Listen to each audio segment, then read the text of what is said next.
आता big boss म्हणजे तर एक वर्ष होईल तो शो संपून, पण बिग बॉस नंतरचं तुझं आयुष्य कसं आहे? वेगळं आहे का एक स्टेप अप आहे, कसं आहे नेमकं? मी तसं जसं म्हटलं की मी तसं काय विचारात नाही पडत, बट डेफिनेटली आता असं म्हणेन की I have more to loose.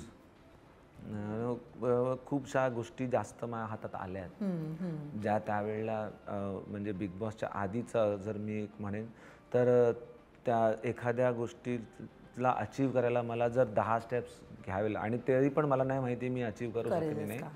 आता मला माहिती आहे की मी 5 स्टेपमध्ये ती अचीव करू शकतो. तर तो एक कॉन्फिडन्स म्हणा किंवा तो एक कामाचा भरोसा म्हणा हा वाढला आहे. आणि अर्निंग मनी किंवा लाईफ सिक्युअरिंग हा कधीच मला हे नव्हता, प्रॉब्लेम नव्हता. पण फिल्म्समध्ये येणं किंवा टेलिव्हिजनमध्ये किंवा तुमचं काम लोकांना दाखवणं हे थोडं जितकं त्यावेळेला कठीण होतं आता थोडं इझी झालंय. पण इट्स म्हणजे हा प्रोसेस आहे, हा चालत राहणार. पण ते असं असतं ना, मी अनेकांना ड्रीम प्रोजेक्ट विचारते त्यांचा. मला सांग की तुझं ते गाण्यामधलं ड्रीम काय आहे जे अजून अचीव नाही झालंय, करायचंय?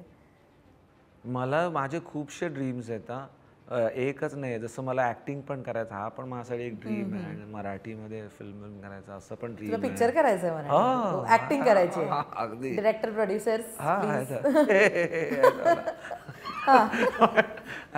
बट जोक्स अपार्ट, बट म्युझिकमध्ये तर डेफिनेटली मोठ्या मोठ्या जे ॲक्टर्स आहेत त्यांच्यासाठी परफॉर्म करायचं आहे, गायचं आहे. आणि मेनली आत्ता you spend so much time ना आयुष्यातले तुमच्यासाठी आता फ्युचर गोल मायने नाही राहत. Wow, how true. किती ॲप्ट बोललास हे वाक्य. फ्युचर गोल आता जे हातात आहे ना ते किती चांगलं करू शकतो. त्याच्यामध्ये जास्त आनंद मिळायला लागलाय आता.